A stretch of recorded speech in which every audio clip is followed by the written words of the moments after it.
Hello and welcome to today's video. This is my spring TBR, so the books that I would like to get to during the season of spring. Now, I'm not necessarily a seasonal reader. There are certain books that I save for closer towards the end of the year, so like spooky season and sometimes like the wintry ones, but that is just because that's my time of year. So I do like to keep some form of spookiness going throughout the year. So there are a couple of horrors in with this, or thrillers. I'm not going to lie, there are quite a few romances, but my reasoning behind it is also quite methodical, I'd like to say.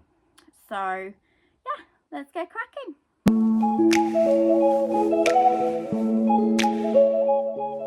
So my first one is actually going to be a reread, and it's a reread that I do every year.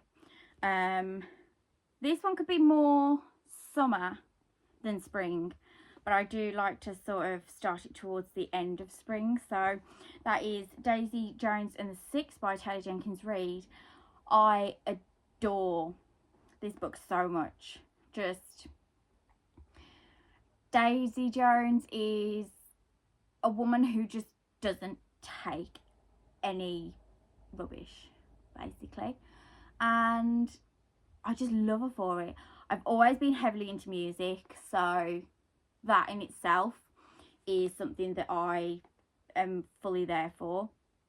It feels like you're actually in the late 60s/70s, and I just love the idea that we are almost touring with them and we are behind the scenes with them, and it's just all the vibes, everything. I will also be rewatching the series on Amazon Prime because I think that captured the book so well.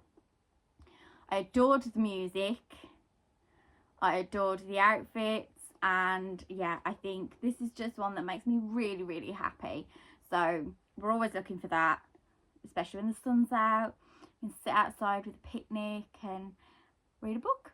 My second book, but my first new to me one, is The Garnet Girls, which I purchased because of the cover. I don't 100% know when this takes place. I just know that it takes place in the Isle of Wight. If not all of it, then for the most part. And the Garnet Girls are actually the three daughters of Margot and Richard. Now, Margot and Richard were having the love affair of all love affairs, and everybody thought that this marriage was, you know, the one, the goal to beat.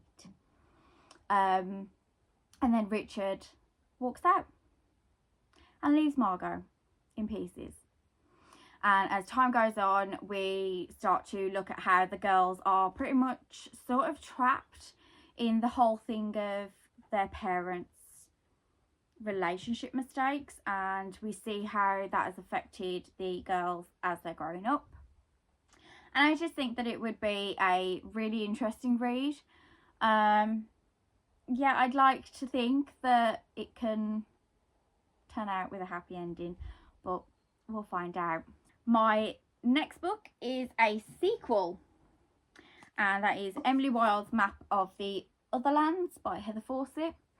I read the first book and I have yet to go to the second one, and I need to get to this one because the third book is out, and I just love how the nature of everything is described. We are pretty much put into this world of flora and fauna everywhere you go, and the stories that are intertwined within that I just think is magical, and it is definitely something that I would really enjoy reading during spring when all the flowers start to come out, and yeah, it's just a lovely cover again. Then we have Flower Heart, and this is by Catherine Bakewell. Now, I have had this on my shelf since it came out, which is probably no surprise to anybody who is now frequently watching vlogs. Because there have been a lot of books that I have bought because I've been really excited when they first come out, and then I've ended up being like, I don't have time to read this right now. And then 2 or 3 years later, when was this done actually? 2023. So yeah, it's been about 2 years. So all it says on the front is, a power she can't control, a curse she can't undo, a boy she can't forget. I love the fact that the artwork looks almost anime type. I don't know, there's just something a little bit about it, and the fact that the back has like all magic potions screamed at me. Clara's magic has always been wild, but it's never been dangerous. Then a simple touch causes poisonous flowers to bloom in her father's chest. The only way to heal him is to cast an extremely difficult spell that requires perfect control. And the only person willing to help her is former best friend Xavier, who's grown from a sweet, shy child into a mysterious and distant young man. Xavier asks for a terrible price in return, knowing Clara will give anything to save her father. As she struggles to reconcile the new Xavier with the boy she once loved, she discovers their bargain is only one of the heavy secrets he's hiding. And as she hunts for the truth, she instead finds the root of a terrible darkness that's taken hold in the Queendom, a darkness only Clara's magic is powerful enough to stop. I'm so excited at the idea that she's going to be like battling against nature to an extent, being natural herself, being her natural self as a powerful, I'm going to say witch, because she's got magic and there's potions. I'm sure she can be considered a witch. So really excited. Love the cover. Again, this is extremely beautiful, and this was definitely one of the reasons I did pick this up as quickly as I did. But again, I love the fact that her father has flowers blooming from his heart, and it just seems like it's something so natural and should be so beautiful, but is actually starting to take over a body, and it's something so beautiful and natural shouldn't be doing. Faebound by Sarah El Arafi, and I'm really sorry if I pronounced that incorrectly. I will try and do better.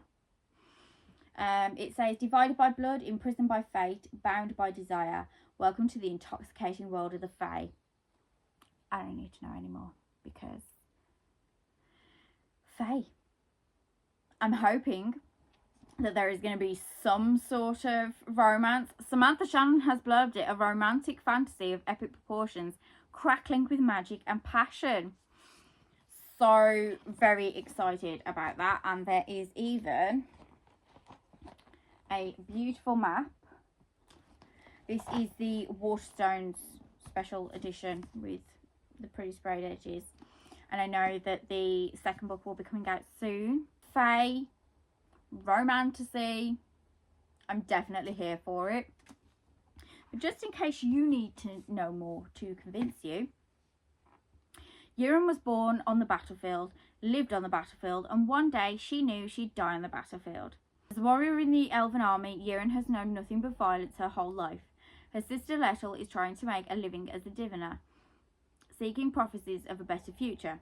When a fatal mistake leads to Euron's exile from the Elven lands, both sisters are forced into the terrifying wilderness beyond the borders. There they encounter the impossible, the Fae Court. The Fae haven't been seen for a millennium, but now Euron and Lettel are thrust into their seductive world, torn between their loyalty to each other, their Elven homeland, and their hearts. So we have elves! Elves and Fae. Yes. Yes. Okay. This, oddly enough, I do have a story about this, because I had this on my to donate pile. I figured that I'd had it for so long that I just wasn't going to pick it up anytime soon. And yeah, and it was just like, No, this is going to be really good. Okay, so now I'm very excited to pick this up, and I probably want to pick this up a lot sooner than I expected to. Why did I put this on my to-go pile? Yeah, okay, this one will be bumped up towards the top for my spring reading. The next one is Daydream by Hannah Grace.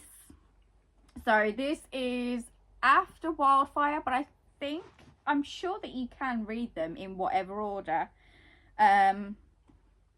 Once again, Hannah Grace's books, Icebreaker, Wildfire, Daydreamer, not for under 18s. It does say not suitable for younger readers on this one, whereas I know that Icebreaker and Wildfire have not suitable for under 18s. I don't know whether this one is going to be maybe a little less steamy, but the other two definitely. No. I like to keep pointing this out in videos, and people are probably going to get really annoyed with it, but I do like to keep pointing it out in the videos because I think that these covers look like the book is meant for a younger audience than it actually is, and I would not want to risk anybody getting confused at all and think this is a nice sweet book and then get to the point where it's a bit spicy. So Daydream is, oh, okay, so as a chronic procrastinator, Henry Turner, I'm assuming that's him, always knew his junior year in college wasn't going to be easy. That was before he made ice hockey captain, as well as landing himself in a difficult class with his least favourite professor. Thankfully, it's then that Henry meets Hallie, a fellow junior who he immediately befriends.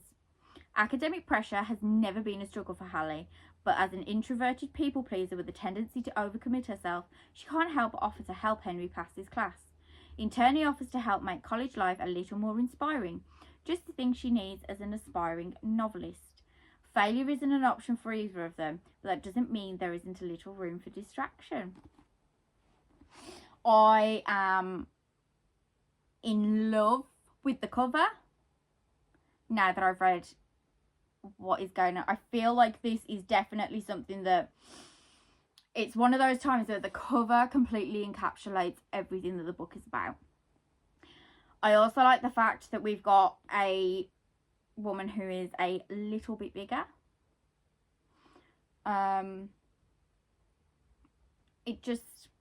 It works. It's really nice.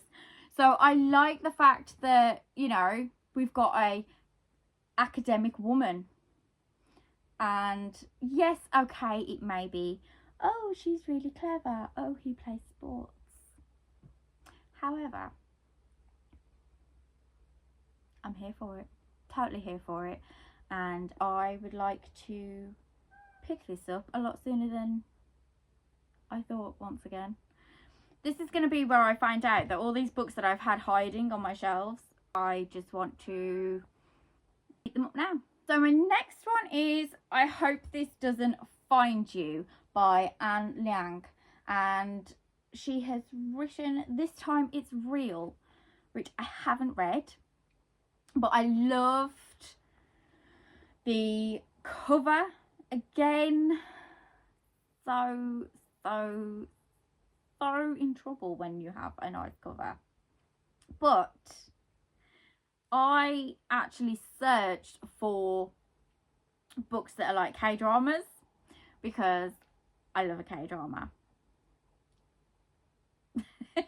And I wanted to find some books that held that sort of feeling to it, and this was one that popped up. It says, Sadie Wen is perfect on paper. She's the school captain, valedictorian, and pleasure to have in class. Her secret, she channels all her petty frustrations into her email drafts. Most of her vehemently worded emails are for her smug, infuriating co-captain, Julius Gong, who's been the sharpest thorn in her side ever since they were kids. Sadie doesn't have to hold back in her emails because nobody will ever read them. That is, until someone sends them out. An enemies to lovers romance you can't help falling head over heels for. So excited about this one. I like that they're both academic and it's almost like the rivalry is there, but I feel like this might read a bit young, and after recent reads, consider me. I don't know how I'm gonna go with this one, but if it does read young and they are actually meant to be young, I might deal with it a little bit better. On to the next one. When Haru Was Here. I say it like this because I have read You've Reached Sam by Dustin Teo, and I just know that this is going to break my heart, and I think that's why I haven't read it yet, because I'm not ready. I'm not ready. But there's cherry blossoms, and cherry blossoms always makes me think of spring, and yeah, do I want to be in Japan when the cherry blossom season is around? Yes, I do. But for now, I'll just have to live vicariously through books. As you do. How do you say goodbye when you can't let go? After the death of his best friend, Eric Lai creates imaginary scenarios in his head to deal with his grief, until one of them becomes real, and the boy he met last summer, Haru Tanaka, walks into the coffee shop and sits down next to him. The only thing is, no one else can see him. Eric suddenly has someone to connect with, making him feel less alone in the world. But as they spend more time together, he begins to question what is real. Soon Eric is losing control of the very thing that is holding him together, and must confront his reality, even if it means losing Haru forever. You see what I mean? I'm not ready. I'm not ready for the heartbreak. I'm not ready. But I'm going to be. And I'm going to be brave. I'm going to be a big girl and I'm going to be brave. Because I know that You've Reached Sam was written so beautifully that it didn't matter to me the age that these characters were. It was just written so nicely that this was everything. Another one with flowers on the cover. Starting to sense a theme. Practice Makes Perfect by Sarah Adams. I have had this, again, embarrassingly since it came out. And do I know what it's about? No idea. I know it says practice makes perfect, but you can't fake true chemistry. So I'm all for the tattoos. Morally grey man, maybe. So it says, how hard can it be to find the perfect match? Florist Annie Walker is determined to find someone who complements her life.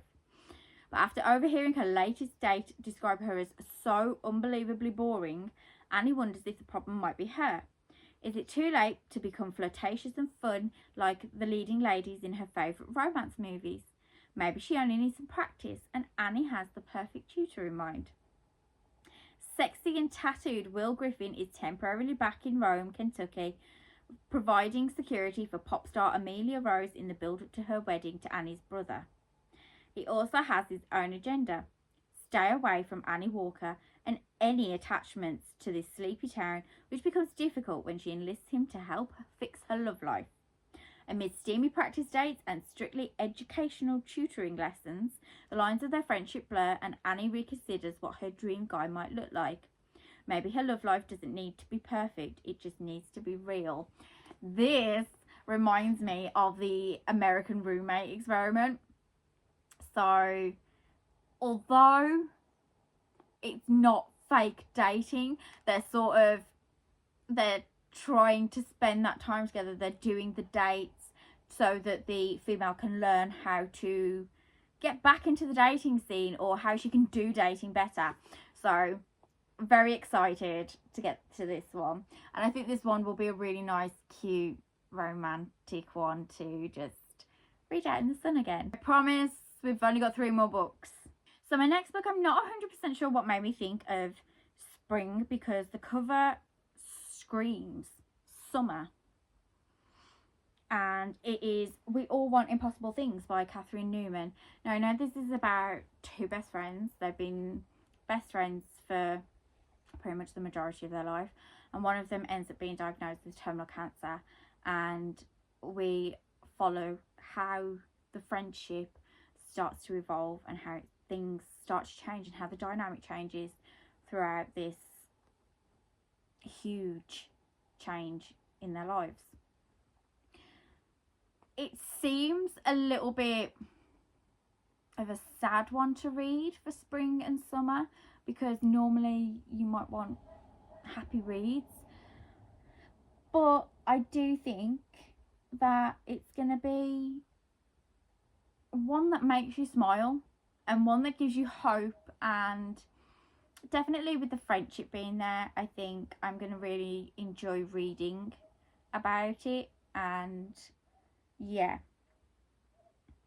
it might hit hard. I am expecting it to hit very hard, but also if it's written well, I think this could be one that I really enjoy reading. It feels weird to say that you're going to enjoy reading about somebody being diagnosed with terminal cancer, but I feel like the journey itself could be very nicely written. Then we have Must I Go by Yiyun Lee, and I have had this again for quite a while. This is a translated fiction, and it says, Lilia Liskey is 81. She has outlived 3 husbands, raised 5 children, and seen the birth of 17 grandchildren. Now she has turned her attention to one particular strange little book, the diary of a long-forgotten man named Roland Bowley, with whom she had a fleeting affair. Drawn into an obsession over this fragment of intimate history, Lilia begins to annotate the diary with her own rather different versions of events. She reveals to us the surprising, long-held secrets of her life, and she returns inexorably to the memories of her daughter Lucy. How does the past shape the future? How do we live in the face of the unanswerable? Must I Go considers the questions underlining an extraordinary life, exploring both the painful, finite nature of human existence and the infinite depths of human beings. Again, going through memories is going to be quite a tough one, but I also feel like we might have a bit of a giggle at how different her version of events are to Roland's versions of events, because something tells me that she's going to have a lot of issues with what he has written. I like the fact that she's 81. I like the fact that we're following somebody older, because an older person, it's not very frequent in books, and I think that's really nice. I think I'm going to really enjoy that one. This one definitely screamed spring to me because it's all pink and nice and fancy. But yeah, I think I'm going to really enjoy it. Okay, we're on the last one. And the last one, I'm not going to lie, the last one is a strange one. However, hear me out.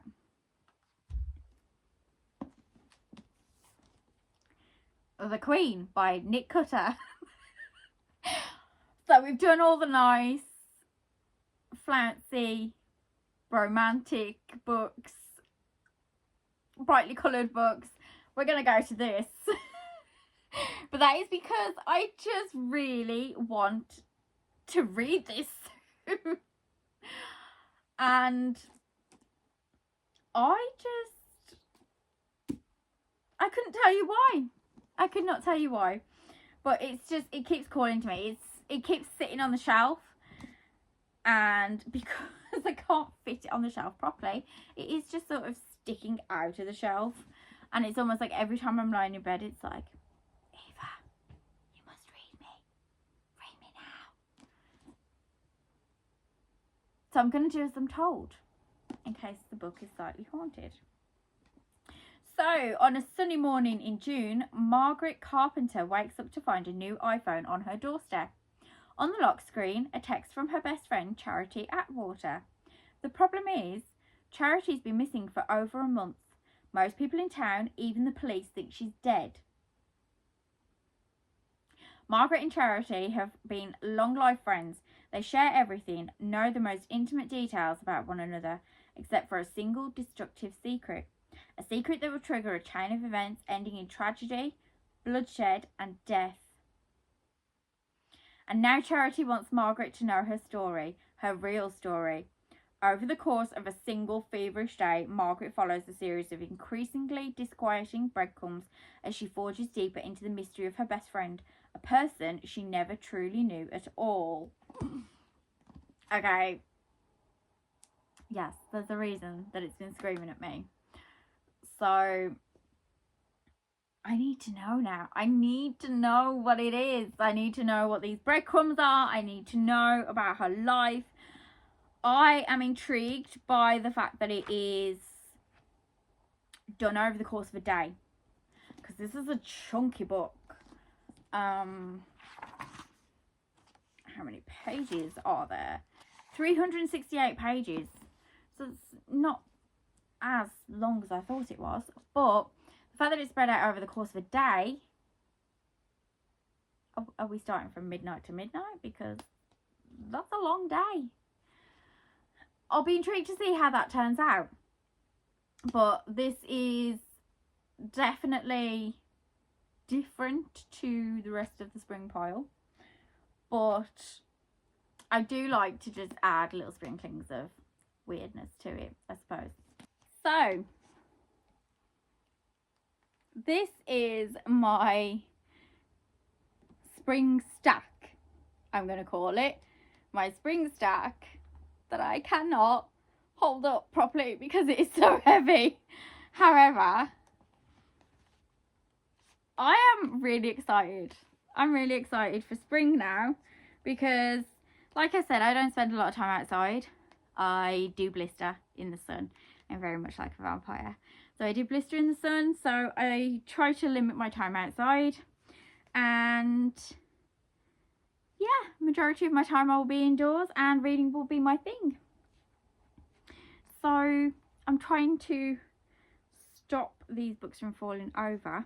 So I'm going to end this video here.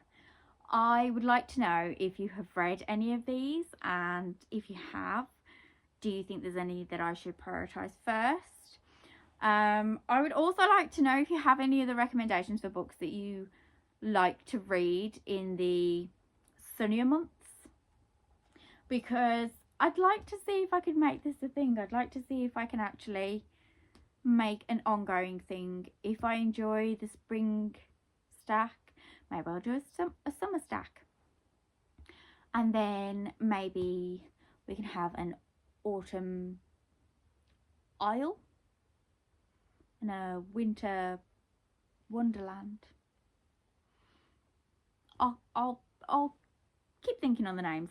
But yes, so thank you for joining me. If you have stayed this long, then don't forget to hit the thumbs up down below and subscribe if you haven't already. And until then, I will see you in the next one. Bye.